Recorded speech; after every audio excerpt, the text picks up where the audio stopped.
Hello everyone, FPL Raptor here and welcome back to another video on my YouTube channel. In today's video we have my Game Week 27 deadline decisions. This is a weekly series where I take your final questions and dilemmas before the deadline and discuss them to the best of my ability. If you do enjoy today's video, please do smash that like button. And if you're new around here, make sure to subscribe as well. But without further ado, let's jump into it.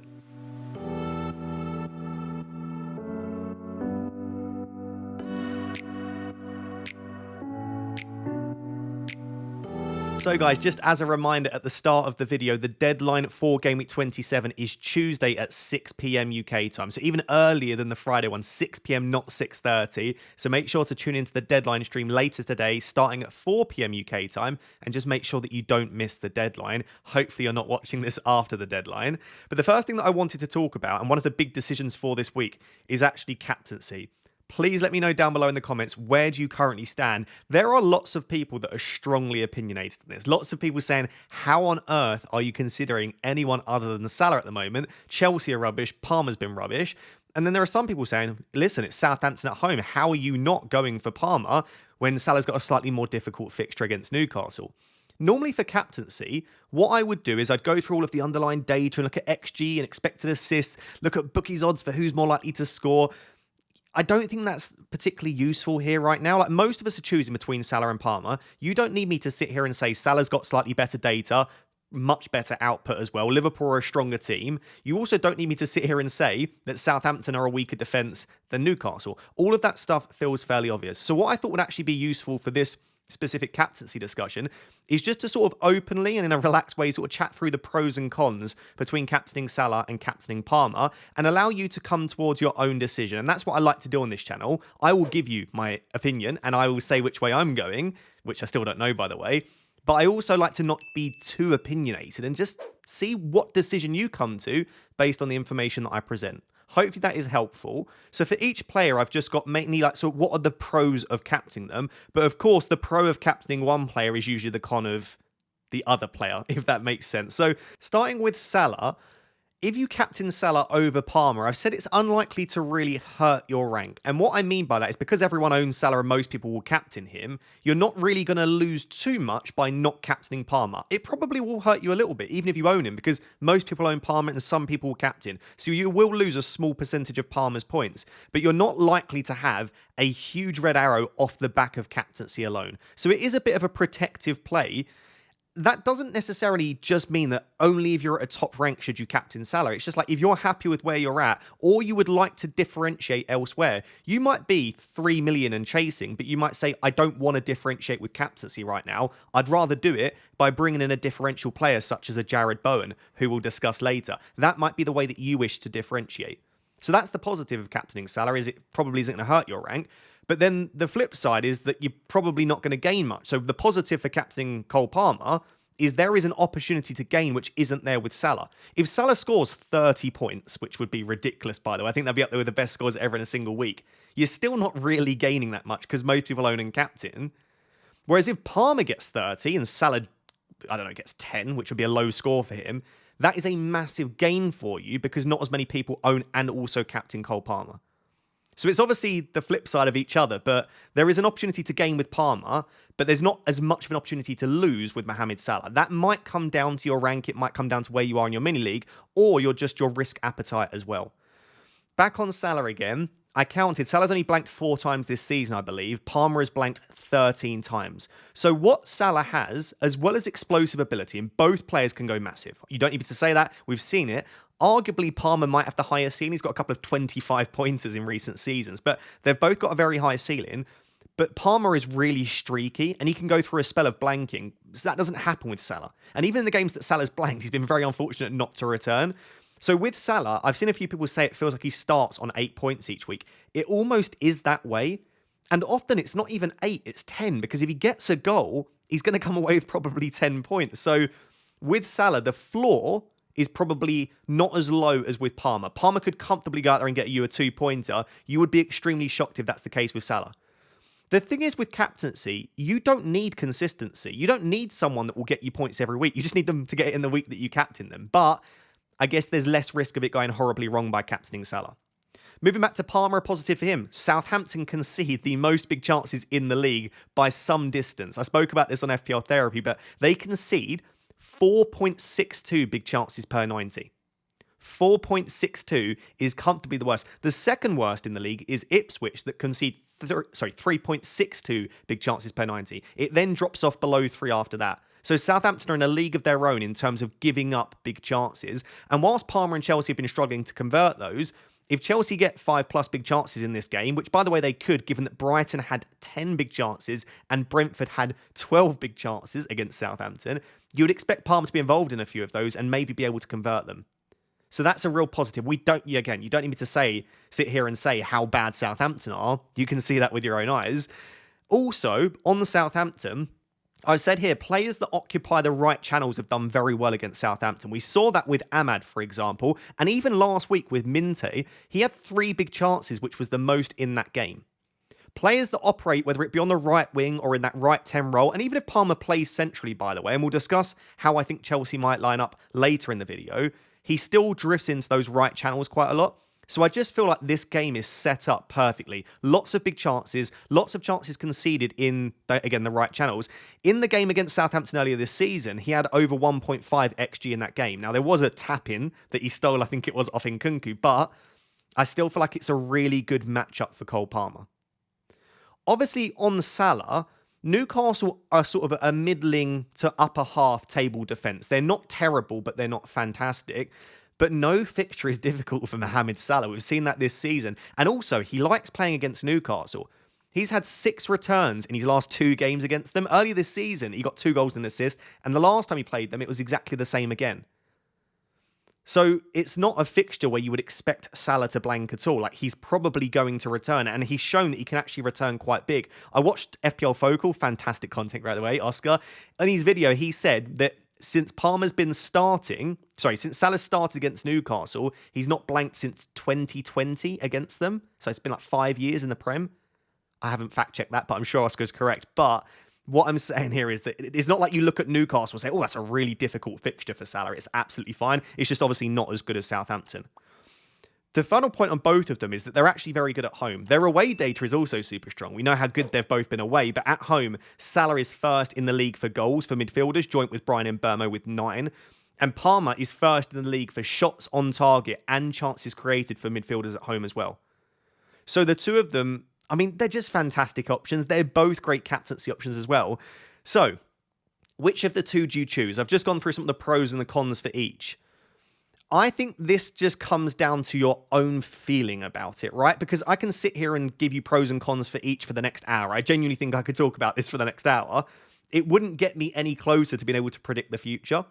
So I just think you need to sit there with yourself and feel like what would make you sleep easier at night, but also make you happiest with your decision.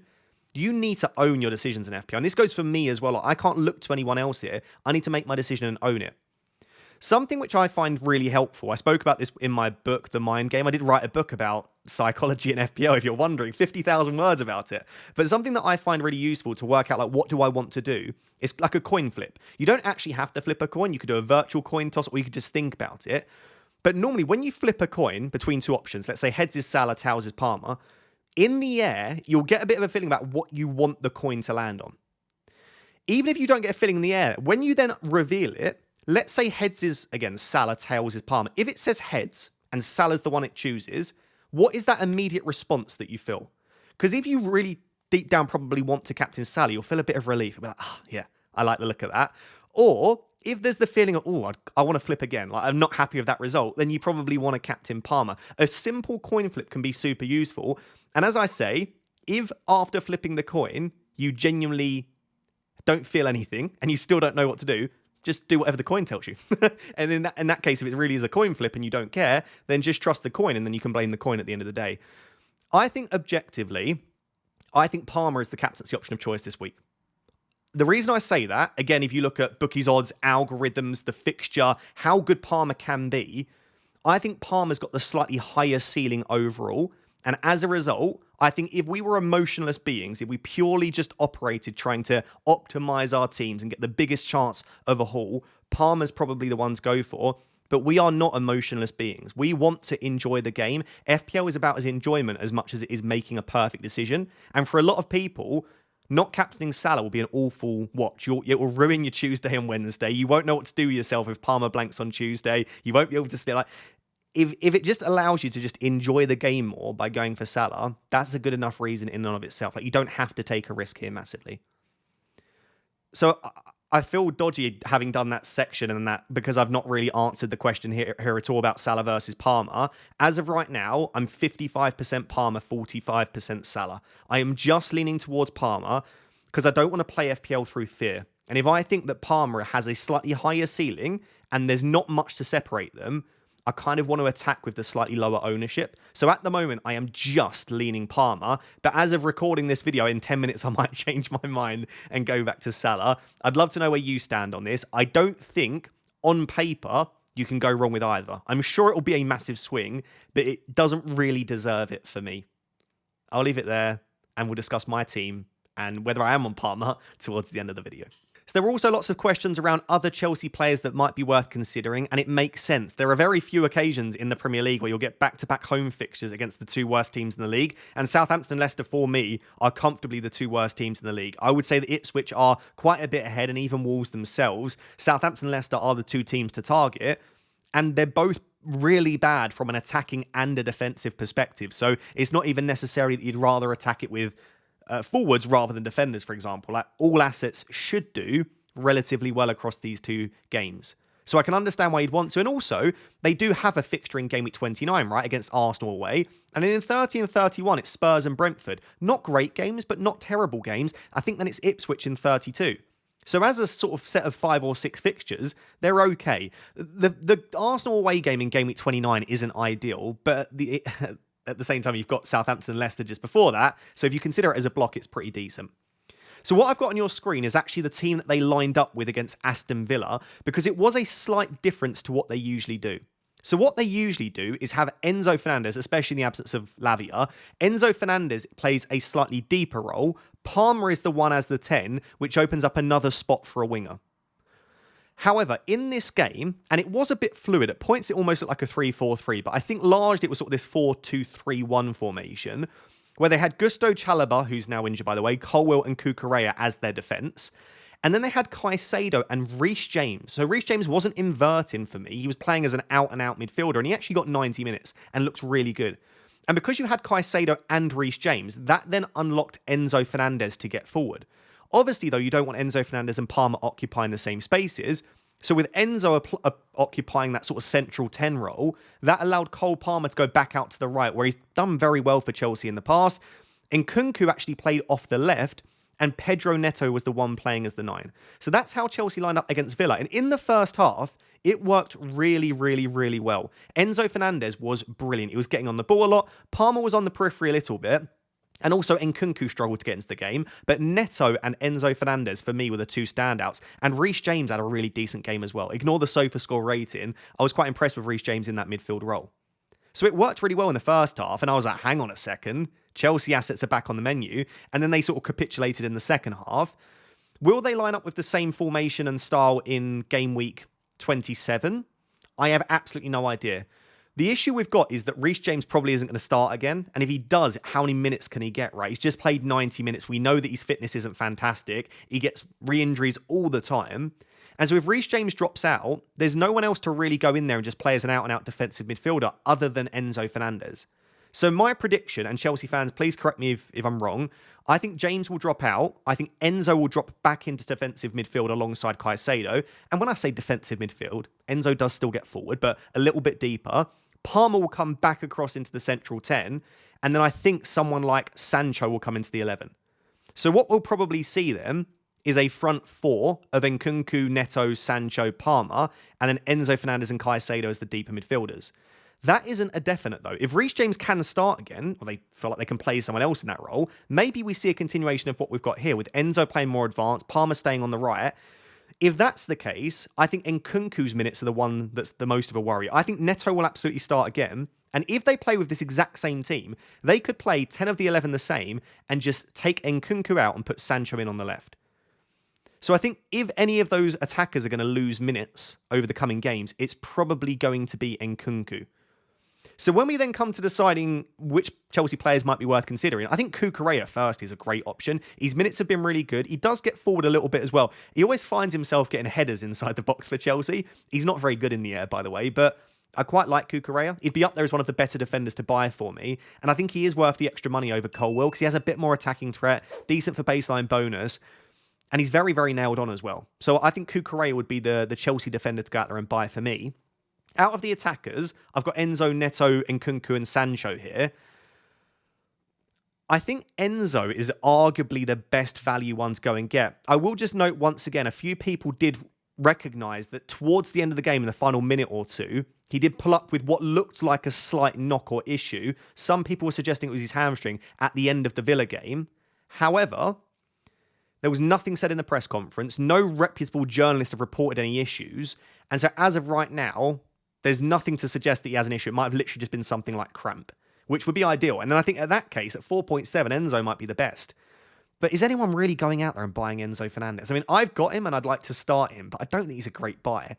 So I think if you're going to buy a midfielder this week, I think it's Neto if you're going for a Chelsea player, because I think his minutes will be pretty good. Like Madueke's out until the international break, I believe, and Nkunku's not performing at a particularly good level. And so I think Neto, whether it's on the left, right, or through as the 9, I think he's going to have to start for them right now. I mean, I guess they could play Nkunku through the centre, Sancho off the left, Palmer off the right, and Enzo as the 10, and then Neto drops out. But I would say right now, Neto, along with sort of Enzo and Palmer, feels the most secure for 2 starts across the next 2 games. But I suppose you can't guarantee that.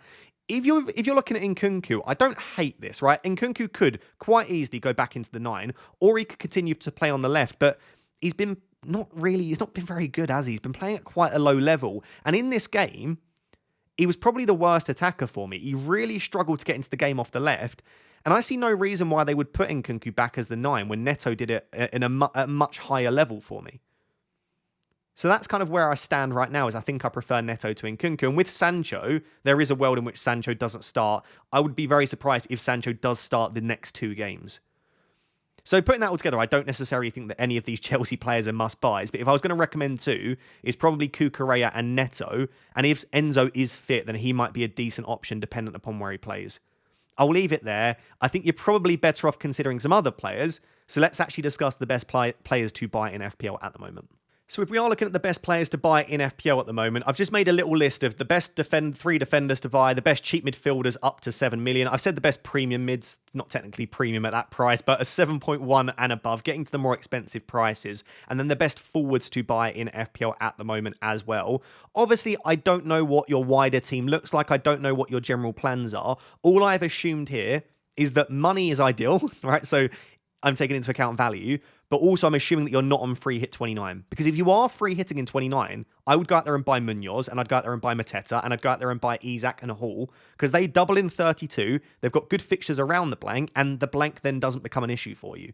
So this is under the assumption that you are choosing not to free hit in GameWeek 29. In terms of defenders, I think by far and away the standout is 8 Nuri. Wolves are looking really good. 8 Nuri has got attacking threat even under Vitor Pereira, and the fixtures are there to attack. The next couple are sort of, I would say, okay, but then they go into Southampton in 29, and then from 30 onwards, the fixtures still look good. So for me, 8 Nuri is the standout defender by some distance.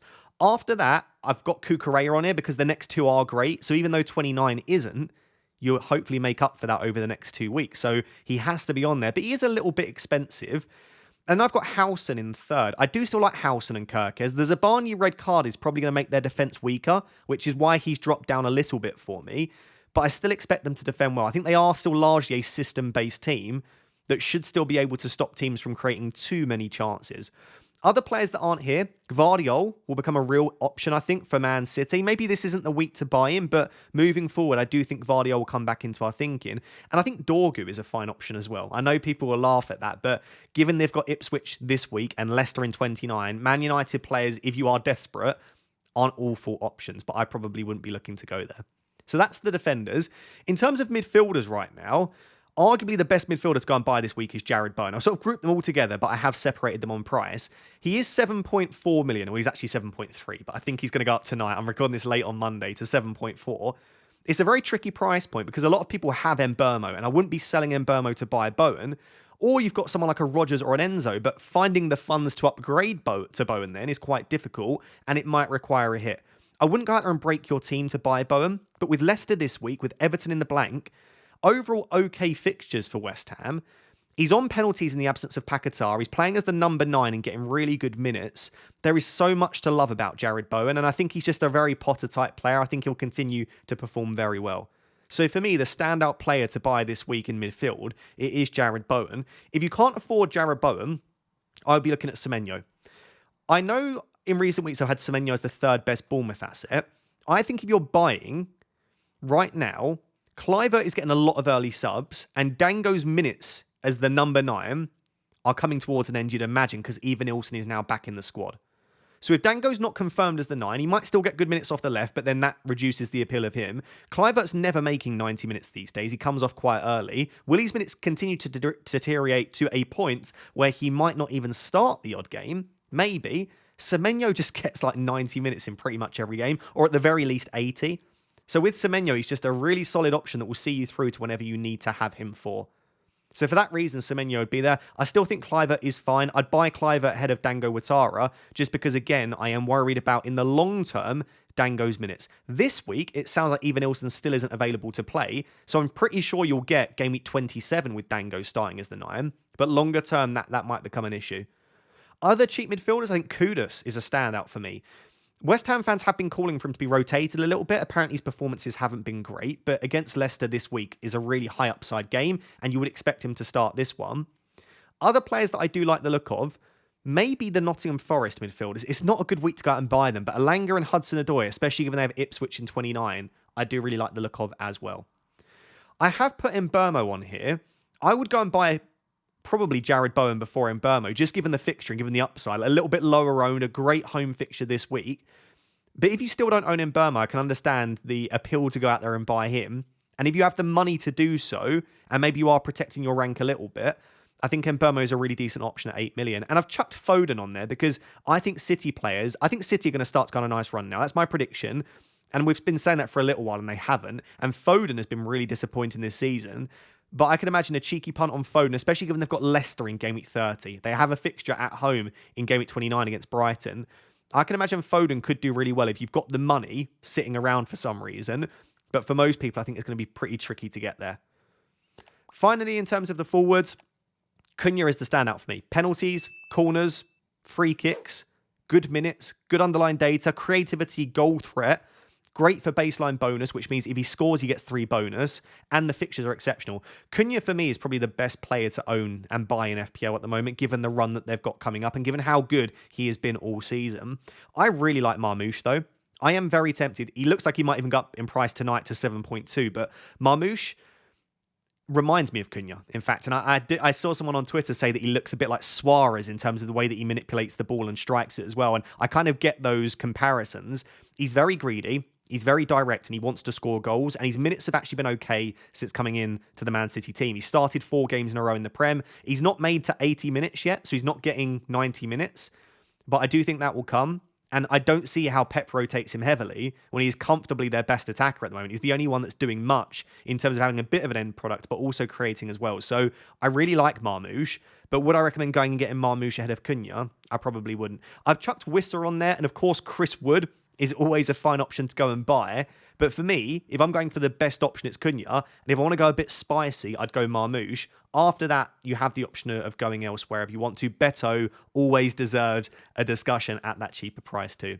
Hopefully that has been helpful. In terms of the teams that you're targeting, therefore, this week, West Ham and Chelsea have really nice fixtures, as do Manchester United, but Wolves and Bournemouth just see you through a little bit longer term. So Wolves and Bournemouth are still the 2 teams to target, along with maybe a little bit of Brentford, and as I say, Man City will start to come into our thinking as well. Let me know who you're planning to buy this week, and hopefully that was helpful. So in terms of the benching decisions this week, as always, they feel pretty difficult, and as always, I will say that I like penalty takers, and I tend to like good fixtures, preferably at home, although we've seen recently the home advantage isn't as strong as it used to be.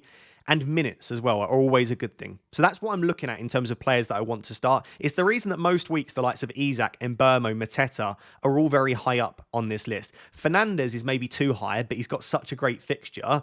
You just kind of feel like you've got to put him up there. Like, I know in my heart that I would never be benching Fernandes against Ipswich. Some of the questions that I was getting a lot is kind of the Bournemouth midfielders versus João Pedro was the first one. So Dango, Kluivert, Semenyo, or João Pedro, who would you start? They're obviously playing against each other. So sit down and think, which way do you see this game going? If you think Brighton win it 2-0, then obviously you'd start João Pedro. I just think that Bournemouth are a better team than Brighton overall. I don't think there's that much in it, but I do think they're a better team. I prefer midfielders because they get the extra point for a goal and the extra point for a clean sheet. And as a result, I've got the 3 Bournemouth midfielders ahead of João Pedro. That being said, João Pedro is on penalties, and because Welbeck is a doubt, and that was the update we got from Hertzler, you're probably expecting João Pedro to start this one. So his minutes are probably quite good. He's on penalties. His underlying data across the season is okay. But I do remember that, like, even before he started getting benched, João Pedro was rubbish. He had, like, 3 returns in 9, but it was 2 lucky assists and a penalty. Even in this game that he's just got a 12-pointer, he only had 1 shot. He's not a great asset, João Pedro, for me. So even the fact that he's playing at home and Brighton are looking good, I would have him a little bit lower down than the Bournemouth midfielders. That being said, if you've got a good feeling, just go for it. Another question that I was getting a lot was like around Chris Wood. So Chris Wood versus Dango or Chris Wood versus Enzo. I think I've resigned to the fact that I'm going to bench Chris Wood this week. So maybe there's a little bit of bias there with me. Do I think Chris Wood has a chance of returning? Yes. And if Chris Wood does return, it's often a 9-pointer. I still rate Arsenal a lot defensively. I don't think they're looking good overall, and I think from an attacking perspective, they're struggling, but they're still a very decent defence. And maybe what Arteta will do is lean into that even more. Make sure they are so defensively solid that all they need is 1 goal, and they can go out there and win a game. So I think this will be a low-scoring affair, even though they've just had a 4-3 game Nottingham Forest against Newcastle. And so it might be that they win 1-0, Chris Wood gets a 9-pointer, and it feels terrible. But I guess what I'm saying is I don't think Wood's ceiling is that high this week. I would be a little bit upset and also a little bit surprised if he goes out there and gets 2 attacking returns, but it's not beyond the possibility of him doing so, right? We have seen this season Chris Wood against very good teams go out there and get goals and assist and full bonus as well.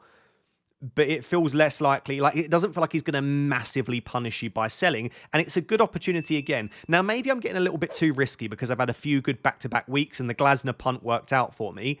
But I am looking for opportunities to go against highly owned assets if it makes sense. Like for me, Palmer versus Salah is truly a close decision. Therefore, Palmer is an option. For me, Wood versus Dango or Wood versus Enzo is once again a very close decision. So in those close decisions, you've got 2 options. You go for the safer approach, you back the highly owned asset, or you go for the more risky approach. And again, that will come down to your risk appetite and also where you are at in the game. If you do not have a high risk appetite, you don't like taking risks, and or you're happy with where you're at, please don't bench Chris Wood. That would be a terrible idea in your position. But for me, who loves a good risk, and I also I'm happy with where I'm at, but I would like to get higher. I'm tempted, and I think I will be benching Chris Wood this week. But I want to make it clear, I'm not saying he's a bad option. It's Chris Wood at home. He only needs a penalty, by the way. He doesn't even need to play well, and he can come away with 9 points. So there's always a risk there. But as a result, I've got the likes of João Pedro, Enzo slightly ahead of him, and the Bournemouth midfielders too. The players that I've got below Wood in terms of attackers, Gakpo, Rodgers, Nwaneri. Nwaneri looked like he was a little bit fatigued or had a bit of a knock. I've not seen Arteta's press conference, but that would be a concern. Like, is he going to go out there and get 90 minutes? Probably not. So as a result, his minutes are a little bit lower. And also, Arsenal aren't attacking well. And across the season, Forest have defended okay. A little bit worse recently, but I guess what I'm saying is I just don't back him particularly. Trossard, I'd probably put in and around there as well. And also, Rodgers has picked up a knock. Emery was a little bit mysterious about whether Rodgers would be fit or not. And so I think for that reason, I'd have Rodgers down because I think Crystal Palace have been very good.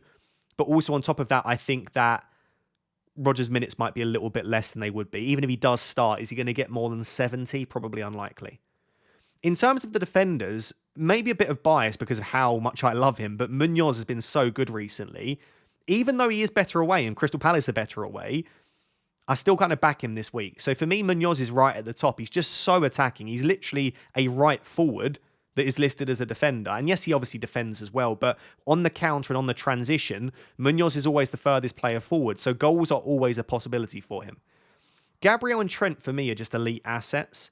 Actually, Forest aren't as good from set pieces as you'd think. With the likes of Milenkovic and Chris Wood and Murillo, they're all really good in the air. You'd expect them to be really good defensively from set pieces. They do still concede chances. So Gabriel header is always on the cards. And as I said, I've been pretty impressed with Arsenal's defence. And if I'm saying that Wood isn't a great option this week, I guess inherently I'm saying that Gabriel isn't a bad one.